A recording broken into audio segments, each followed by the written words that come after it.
선생님들 안녕하세요.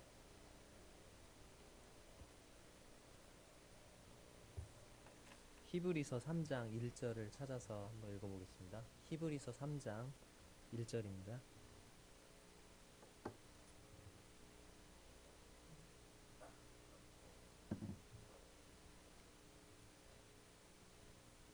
신약성경 355페이지입니다.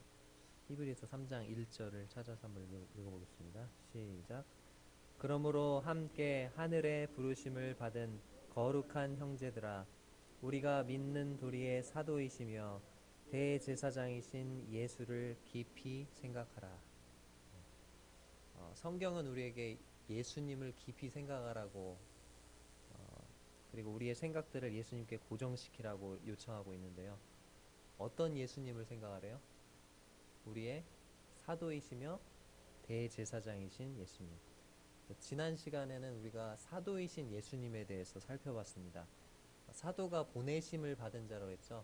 그래서 사도이신 예수님을 깊이 생각하다 보면은 우리가 구약시대에 보내심을 받았던 모세, 그 모세와 비교하지 않을 수 없는데, 그 모세와 예수님을 비교하면서 모세보다도 훨씬 더 뛰어나신 우리 주 예수 그리스도를 지난 시간에 살펴봤습니다. 이번 시간에는 대제사장이신 예수님을 깊이 생각해 보게 될 텐데요.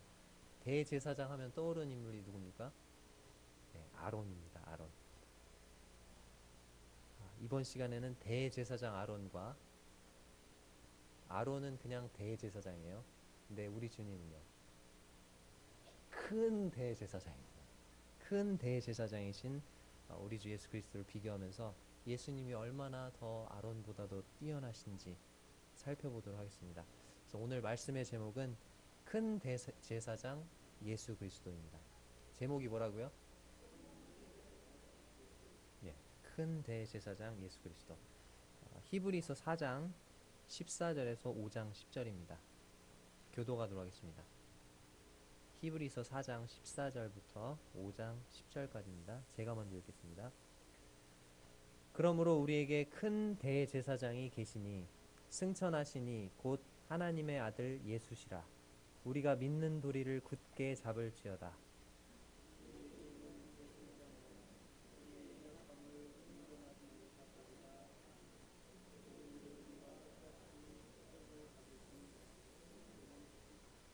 그러므로 우리는 긍휼하심을 받고 때를 따라 돕는 은혜를 얻기 위하여 은혜의 보좌 앞에 담대히 나아갈 것이니라.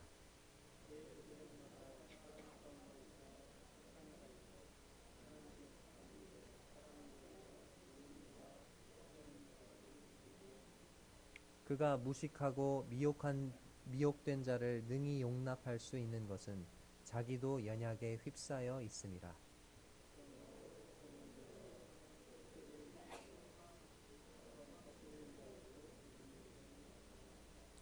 이 존귀는 아무도 스스로 취하지 못하고 오직 아론과 같이 하나님의 부르심을 받은 자라야 할 것이니라.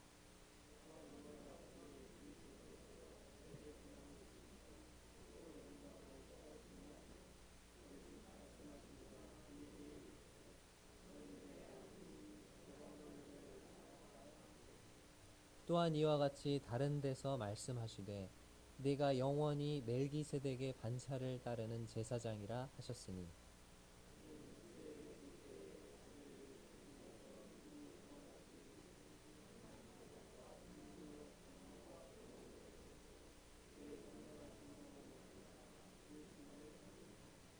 그가 아들이시면서도 받으신 고난으로 순종함을 배워서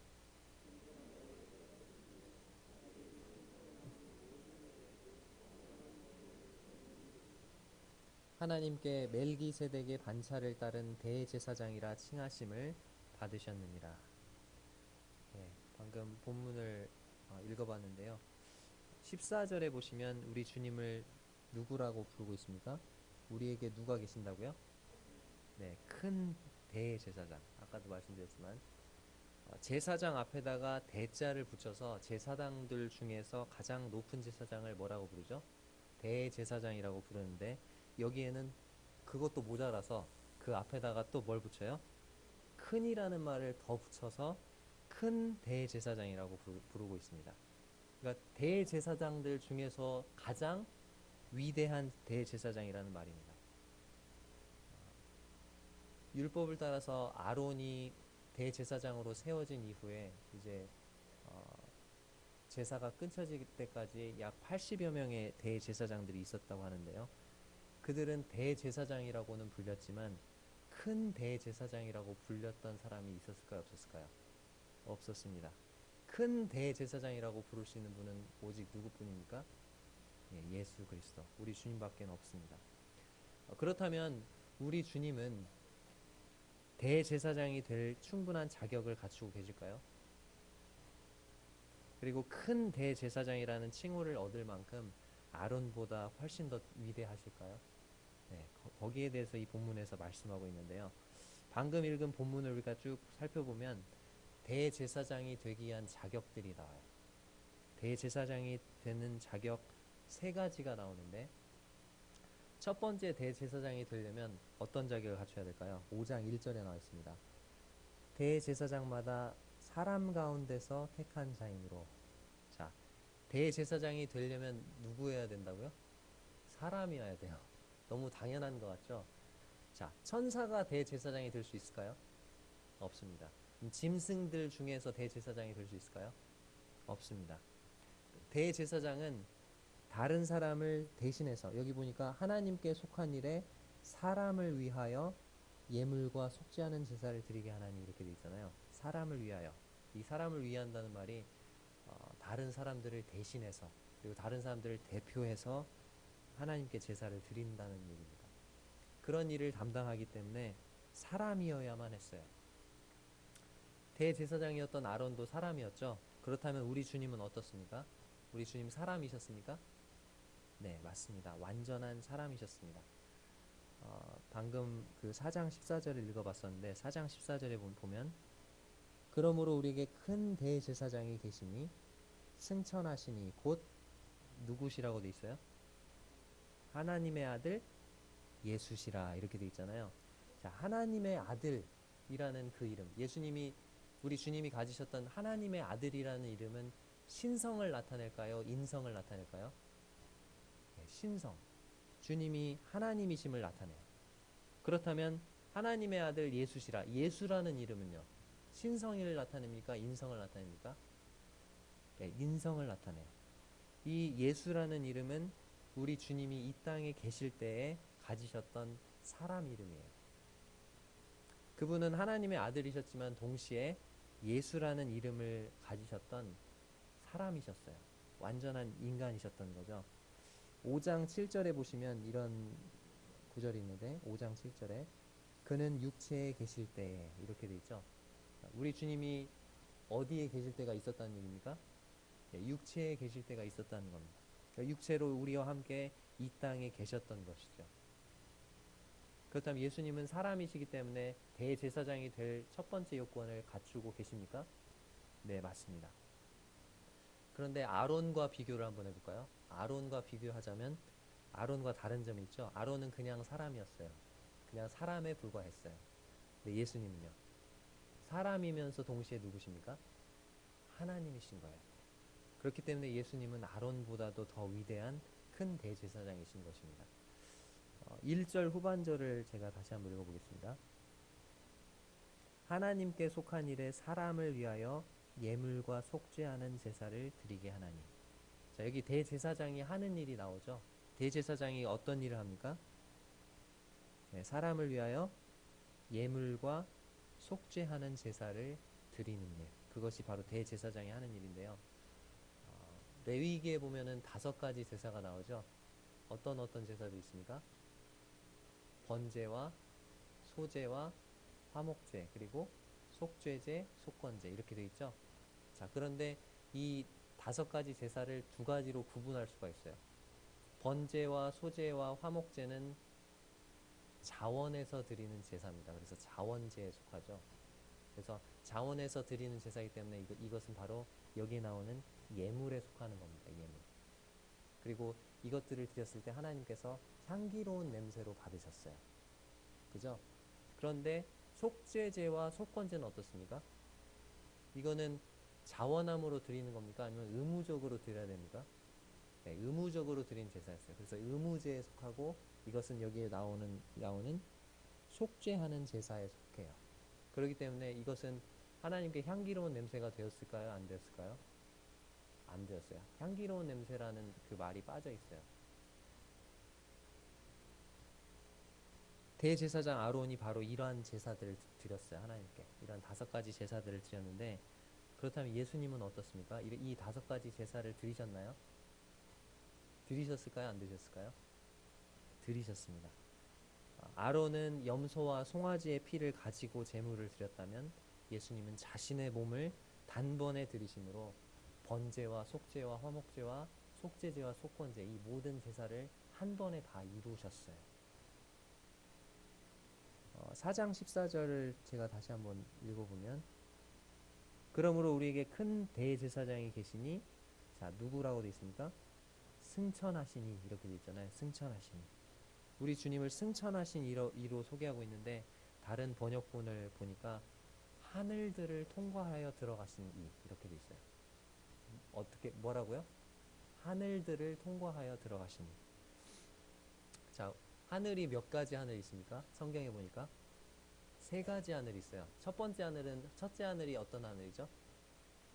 우리가 딱 밖에 나가면, 아까도 이제 어떤 형제님께서 말씀하셨는데, 눈을 들어서 하늘을 보면 파란 하늘 보이잖아요. 이 대기권. 그게 뭡니까? 첫째 하늘이에요. 그리고 그 첫째 하늘을 지나가면 둘째 하늘이 나오는데, 별들의 하늘이죠. 우주 공간을 나타냅니다. 그리고 그 둘째 하늘을 지나면 어디가 나오죠? 네, 셋째 하늘. 그 셋째 하늘에 바로 하나님의 보좌가 있는, 하나님이 실제로 임재해 계시는 곳이죠. 근데 우리 주님은 어디로 들어가셨어요? 승천하셨어요. 어디로? 셋째 하늘. 하나님이 실제로 임재하신 그 임재 실체로 들어가신 거예요. 아론은요? 그 피를 가지고 어디로 들어갔습니까? 그 성막 뜰을 지나서, 그 다음에 성소를 지나서 지성소로 가잖아요. 그죠? 근데 그 지성소는 하나님의 임재의 모형이죠. 그냥 모형에 불과한. 거기를 들어갔다면 우리 주님은요? 실제로 하나님이 임재해 계시는 그 셋째 하늘에 들어가시는 것입니다. 자, 이런 점을 살펴봤을 때 우리 주님은 아론보다도 더 위대한 대제사장이 맞습니까? 네, 맞습니다. 자, 두 번째 대제사장의 자격을 한번 살펴보겠습니다. 두 번째 대제사장의 자격은 2절에 나와 있는데요. 2절을 한번 같이 읽어보겠습니다. 시작. 그가 무식하고 미혹된 자를 능히 용납할 수 있는 것은 자기도 연약에 휩싸여 있습니다. 두 번째 대제사장의 자격은 연약함을 능히 용납할 수 있다는 것입니다. 자, 여기 보니까 무식하고 미혹된 자가 나오는데, 무식한 자, 즉 무지한 자를 나타내는데, 하나님의 말씀을 잘 모르는 사람, 하나님의 말씀에 무지한 사람, 하나님의 말씀을 몰라서 죄에 빠질 수 있겠죠. 그런 사람을 가리킵니다. 미혹된 자는요, 하나님의 말씀을 알지만 유혹에 빠져서 죄에 빠진 사람을 가리킵니다. 둘 다 우리 인간의 연약함을 나타내는데, 이 대제사장이 이와 같은 인간의 연약함을 능히 용납할 수 있었던 이유가 나와 있죠. 자, 뭐라고 되어 있습니까? 2절 후반절에 자기도 연약에 휩싸여 있습니다. 자기도 연약한 존재이기 때문에, 이 대제사장 자신도 언제든지 죄에 빠질 수 있는 연약한 존재였기 때문이라는 것입니다. 그래서 3절에 나오는 것처럼 백성을 위해서 속죄제를 드림과 같이 또한 자신을 위하여도 드리는 것이 마땅하다, 이렇게 되어 있죠. 그러니까 대제사장 아론은 대속죄일에, 그러니까 백성들의 죄를 1년에 한 번씩 속하는 제사를 드리잖아요. 그때 백성을 위한 그 제사를 드리기 전에 먼저 뭐부터 해야 돼요? 네, 자기 자신의 죄를 위한 제사를 먼저 드려야만 했어요. 그래서 자신이 정결해진 상태에서 이제 그 다음에 백성을 위한 제사를 드릴 수가 있었다는 것입니다. 그러니까 대제사장 아론은 자신도 죄를 지을 수 있고 연약한 그런 사람이었다는 거죠. 근데 우리 주님은 어떻습니까? 우리 주님은 자기 자신을 위한 제사를 드릴 필요가 있으신 분이십니까? 아니잖아요. 우리 주님은 죄가 없으셔요. 죄가 없으신 분이에요. 그리고 그분은 죄를 알지도 못하시고 죄와 상관이 없는 분이십니다. 자신을 위한 속죄 제사를 드릴 필요가 없는 분이시죠. 그렇다면 예수님은 그 아론은 백성들의 그 연약함을 이해할 수가 있잖아요. 왜? 자신이 연약한 사람이니까, 자신도 연약하고 죄에 빠질 수 있으니까 이해할 수 있는데, 그럼 주님은 죄가 없으시고 죄를 알지도 못하신 분인데 어떻게 우리의 연약함을 이해하실 수 있을까요? 용납하실 수 있고. 자, 여기에 나와 있습니다. 4장 15절을 볼까요? 4장 15절 읽어보겠습니다. 시작. 우리에게 있는 대제사장은 우리의 연약함을 동정하지 못하실 리가 아니요 모든 일에 우리와 똑같이 시험을 받으신 이로되 죄는 없으십니다. 자, 죄는 없으시지만 어떻게 할 수 있대요? 우리 연약함을 동정하실 수 있대요, 없대요? 동정하실 수 있대요. 동정하지 못하실 리가 아니요 이렇게 돼 있어요. 왜 우리의 연약함을 이해하실 수 있고 동정하실 수 있는가? 그 이유가 나와 있는데 모든 일에 우리와 똑같이 시험을 받으셨기 때문입니다. 예수님도요 모든 점에서 우리와 똑같이 시험을 받으셨어요. 제가 예를 하나 들어드릴게요. 예수님께서 광야에서 이제 침례를 받으시고 세례요한에게 침례를 받으시고 광야에 들어가셔서 40일 동안을 줄이셨죠. 40일 동안 아무것도 안 드셨어요. 근데 이제 배가 고프신 거죠. 배가 엄청 고프신데 누가 나타나요? 네, 마귀가 나타나요. 그래가지고 첫 번째 시험을 합니다. 무슨 시험이었습니까? 네, 배가 고파 죽겠는데 나타나가지고 마귀가 그러는 거예요. 여기 돌덩이들 많으니까 이 돌덩이를 뭘로 바꿔 먹어라. 네, 떡으로 바꿔 먹어라. 그렇게 얘기를 하는 거예요. 사실 예수님께는 이 돌멩이들을 떡으로 바꿔서 드실 수 있는 그런 능력이 있으십니까? 없습니까? 있어요. 예수님의 신적인 능력을 사용해서 그 인간적인 어려움, 그 문제를 언제든지 쉽게 해결할 수가 있어요. 그렇죠? 그렇습니까? 근데 만약에 예수님께서 그런 신적인 하나님께 속한 그 능력을 가지고 인간으로서 처한 그 문제를 그냥 쉽게 해결을 해버리셨다. 뭐 좀 하면 안 되겠구만. 신적인 능력 사용해야지. 인간으로서 겪는 이 어려움 내가 인간으로서는 못 견디겠어 해가지고 그때마다 그 하나님의 능력, 신적인 능력을 사용해서 그 문제들을 해결해 버리셨다면 그분은 모든 일에 우리와 똑같은 시험을 받으신 겁니까? 아닌 겁니까? 아닌 거예요. 예수님 어떻게 하시죠? 그 마귀에게 뭐라고 합니까? 네, 사람이 떡으로만 살 것이 아니요 하나님의 입으로 나오는 모든 말씀으로 살 것이니라. 그렇게 말씀하시잖아요. 그리고 자신의 신적인 능력을 사용해서 자신이 처한 그 어려움을, 그 힘든 상황을 해결하지 않으십니다. 왜? 우리와 모든 일에 똑같이 시험받기를 원하셨던 거예요. 사마리아 여인 만났을 때 예수님 목이 마르셨죠? 자, 물을 언제든지 이렇게 손을 착 하면 여기서 물이 나올 수 있어요, 없어요? 있잖아요. 근데 사마리아 여인에게 뭐라고 하십니까? 물을 좀 달라고 하시잖아요. 물을 길어달라고 하시잖아요. 물을 어디서든지 아무 데서나 창조하실 수 있는 그분께서 그렇게 말씀하시는 것입니다. 왜? 모든 일에 누구처럼? 네, 우리처럼 똑같이 시험받기를 원하셨던 거예요. 우리의 처지를 다 경험해 보시고자 하셨던 거예요. 그렇기 때문에 그분은 우리의 연약함을 아십니다.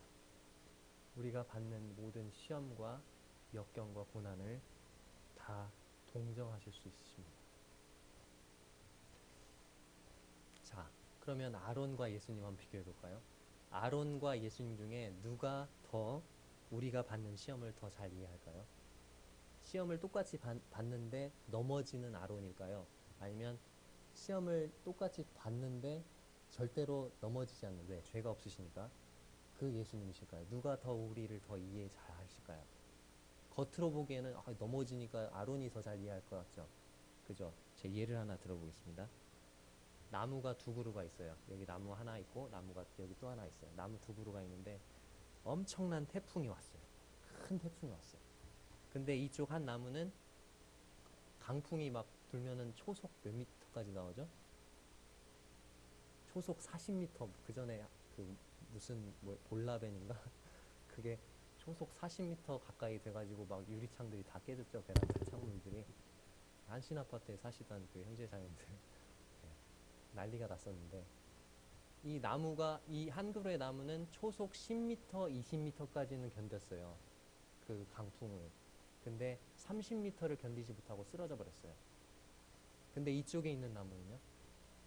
이쪽에 있는 나무는 초속 30미터도 견디고 40미터까지 되는 그 엄청난 태풍을 견뎌냈어요. 그리고 서 있어요, 굳건히. 자, 그러면 이 두 그루의 나무 중에서, 이 쓰러진 나무와 이 서 있는 나무 중에서 어떤 나무가 이 태풍이 얼마나 센 태풍이었는지를 제대로 경험한 나무입니까? 서 있는 나무입니까? 쓰러진 나무입니까? 네? 네. 서 있는 나무잖아요. 자, 그러면 아론이 우리가 받는 시험의 강도를 더 잘할까요? 아니면 우리 주님이 더 잘 이해하실까요? 네? 네, 우리 주님이 더 잘 아시는 거죠.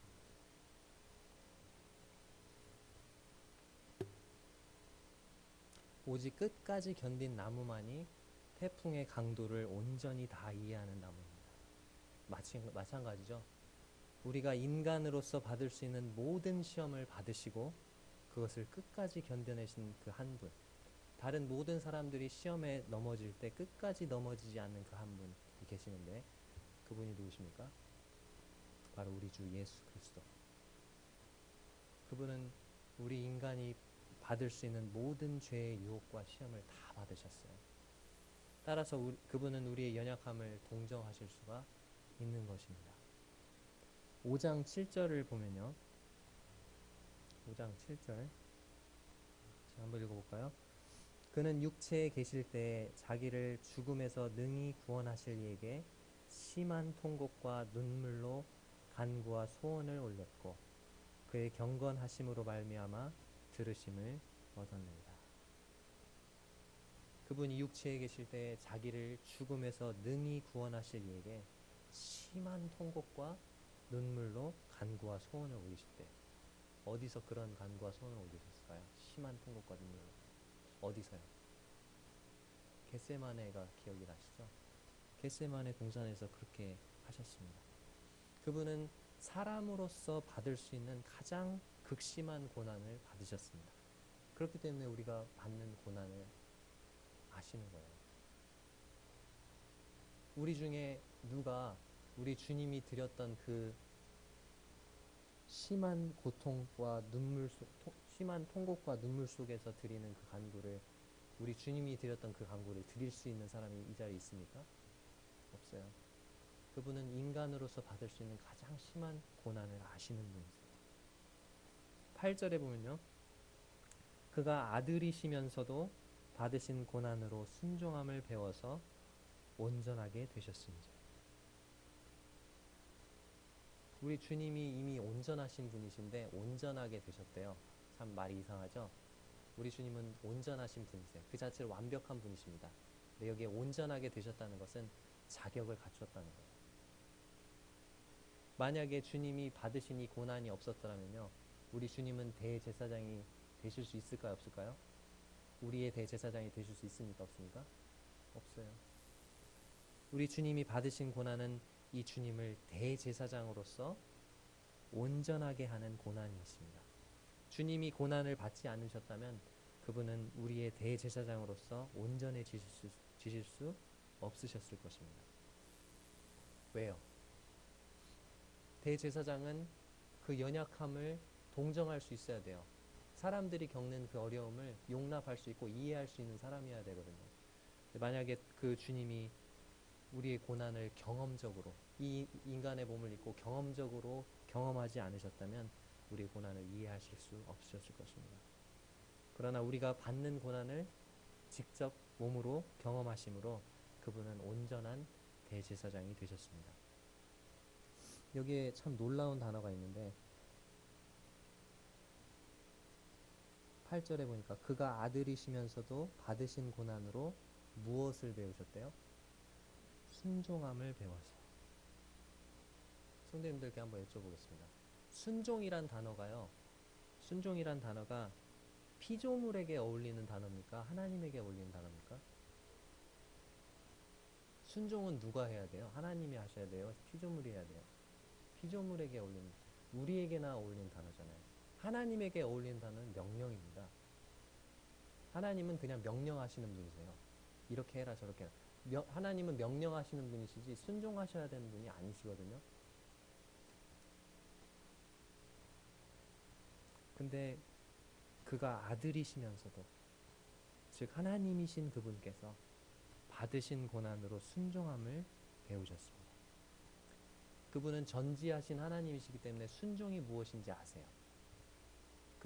그렇지만 인간의 몸을 입고 이 땅에 내려오셔서 사람이 되셔서 순종을 경험적으로 배우셨어요. 그리고 우리의 온전한 대제사장이 되셨습니다. 그리고 9절에 나오는 것처럼 자기에게 순종하는 모든 자에게 영원한 구원의 근원이 되시고, 이 대제사장으로서 자기 자신을 속죄제물로 드리셔서 이제 자기에게 순종하는 모든 자들에게 영원한 구원의 근원이 되셨습니다. 그리고 10절에 나오는 것처럼 하나님께 멜기세덱의 반차를 따른 대제사장이라 칭하심을 받으셨느니라.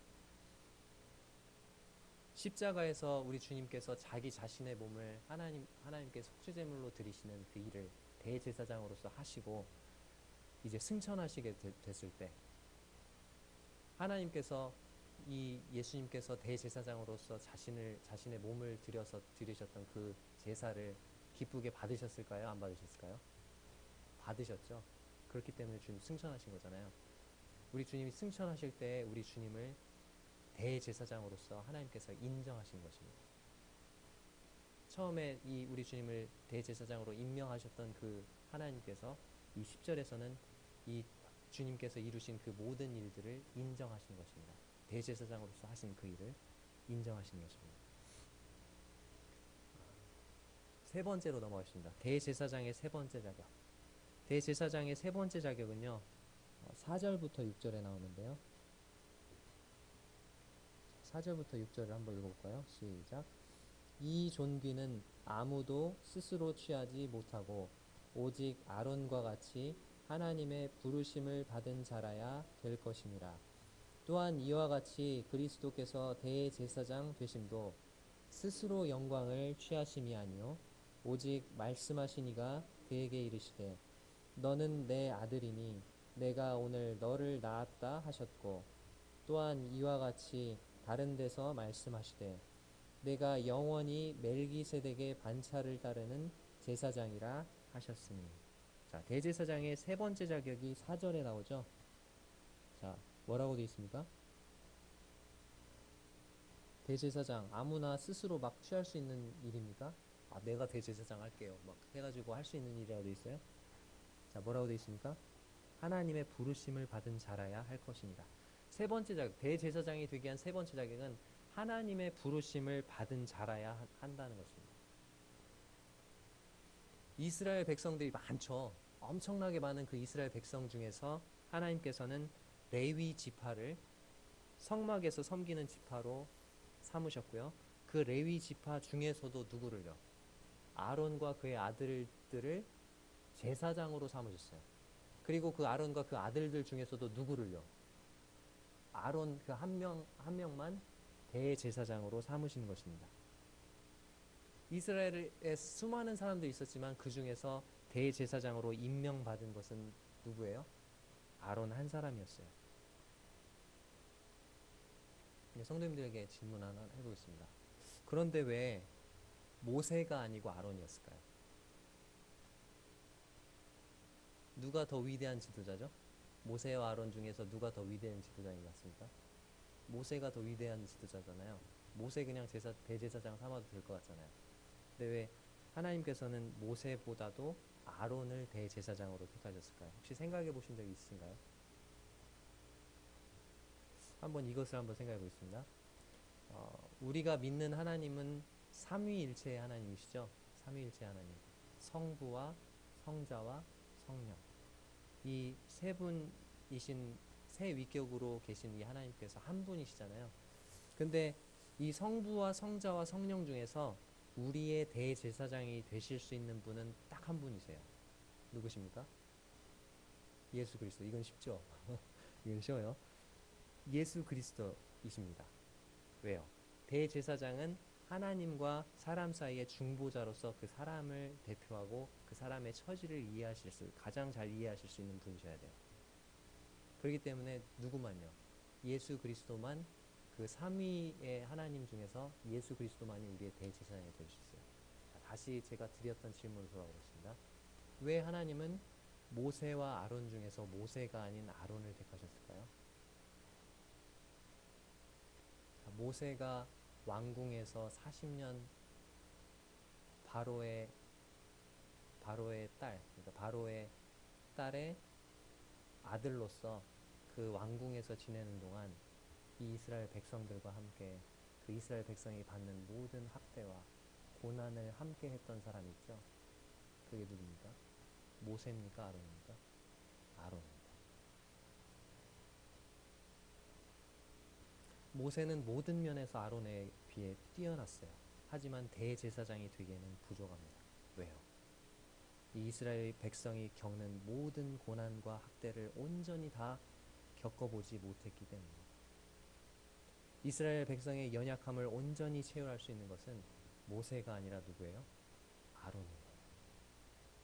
그런 점에서 아마도 하나님은 아론을 대제사장으로 택하셨을 것입니다. 하나님 앞에 대제사장으로 임명받는다는 게 얼마나 놀랍고 영광스러운 일이겠어요. 그죠? 하나님께 부르심을 받은 그 한 사람만이 대제사장이 될 수 있었습니다. 근데요, 아론이 대제사장으로 임명을 딱 받으니까요, 그것에 대해서 반감을 품은 사람도 있었어요. 기억나십니까? 네, 고라와 다단과 아비람. 이들은 아론이 대제사장이 되는 것을 반대했어요. 이들은 이 회중 가운데서 좀 이름 있고 유명한 그 지휘관들 한 250명이랑 함께 이 아론의 그 대제사장 직임에 반대했습니다. 그리고 자신들이 이 제사장만이 할 수 있는 그 일을 하고자 했어요. 하나님 어떻게 하셨습니까? 심판하셨어요. 이들. 땅이 갈라져서 고라와 다단과 아비람에 속한 그 모든 사람들을 삼켜버렸어요. 그리고 그와 함께 들고 일어났던 그 250인은 향로를 가지고 하나님께 향을 드리다가 불이 나와가지고 불타 죽었습니다. 근데 그 사건이 있은 후에 또 백성들이 거기에 대해서 반감을 품고 또 계속 그러는 거예요. 다단과 아비람 그 편을 드는 거예요. 그렇게 편을 들다가 어떻게 됐어요? 네, 연병으로 14,700명이 죽었습니다. 하나님께서 이 모든 것에 대한 이 논란을 불식시키기 위해서 한 가지 일을 하시죠. 자, 각 지파별로 지휘관들이 지팡이를 가져와라. 그랬죠? 그 지팡이를 하나님 앞에 딱 가져다 놨는데 누구의 지팡이만요? 네, 아론의 지팡이. 아론의 지팡이만 뭐가 났어요? 싹이 나고 거기에 무슨 나무 열매가 열렸습니까? 네, 살구나무 열매가 열려요. 살구나무 열매. 왜 근데 하고 많은 그 나무들 중에서 살구나무 열매일까요? 성막 안에는 누구만 들어갈 수 있죠? 제사장만 들어갈 수 있죠? 근데 그 성막 안에 제사장만 들어가서 제사장만이 관리할 수 있는 금으로 된 등대가 있었죠. 촛불. 그죠? 그 금대가 어떤 나무 형상이에요? 살구나무 형상인 거예요. 그걸 통해서 하나님 뭘 가르쳐 주시는 거예요? 아론만이 내가 인정한 대제사장이라는 걸 하나님 보여주시는 거예요. 대제사장은 아무나 스스로 취할 수 있는 일이 아닙니다. 나중에 우시아라는 왕이 일어나서 그 왕이 나중에 교만해져서 제사장만이 드릴 수 있는 그 제사를 자신이 드리려고 하다가 무슨 병에 걸려요?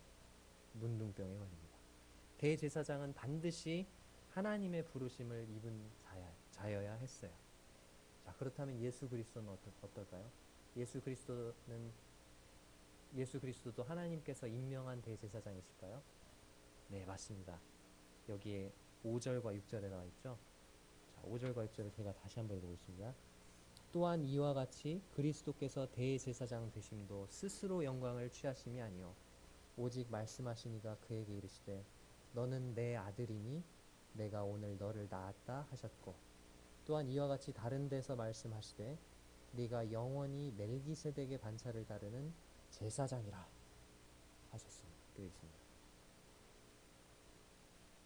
5절에서 예수님을 가리켜서 너는 내 아들이라 그렇게 말씀하신 그 하나님께서 6절에서는 네가 뭐라고요? 영원히 멜기세덱의 반차를 따른 제사장이다. 그렇게 말씀하십니다. 이 멜기세덱이 누군지는요. 나중에 이제 7장에 가서 좀 더 자세히 살펴볼 것입니다. 오늘은 그렇게 자세히 살펴보지 않을 거예요. 근데 여기서 중요한 것은 뭡니까? 하나님이 예수님을 누구로 임명하셨다는 거예요? 예, 제사장으로, 대제사장으로 임명하셨다는 거예요. 근데 어떤 제사장으로 임명하셨습니까? 자, 멜기세덱의 반차를 따른 이 부분은 다 나중에 살펴보니까 그 말을 빼고 읽으면 어떻게 됩니까? 네가 영원히 제사장이라. 하나님께서 예수님을 어떤 제사장으로 임명하셨어요? 영원한 제사장으로 임명하신 것입니다. 그렇다면 왜 5절은 왜 나왔을까요? 6절만 나오면 딱 될 텐데 대제사장으로 임명하신 그 부분만 나오면 될 텐데 왜 5절이 나왔을까요? 5절 너는 내 아들이니 내가 오늘 너를 낳았다 하셨고 이것은 시편 2편의 구절을 인용하는 건데요. 자, 예수님은 영원전부터 하나님 아들이셨죠. 이 땅에 오시기 전에도 하나님의 아들이셨어요. 하지만 그분은 성령으로 이 처녀 마리아를 통해 하나님의 아들로 이 땅에 태어나셨어요. 그래서 여기 나오는 너는 내 아들이니 내가 오늘 너를 낳았다. 이것은 어떤 사건을 가리키는 것 같습니까? 네, 우리 주님이 이 땅에 육신의 몸을 입고 사람으로 탄생한 그 사건을 가리키는 거죠. 그래서 이 땅에 오셔야만 우리 주님이 누가 될 수 있어요? 사람이 될 수 있어요.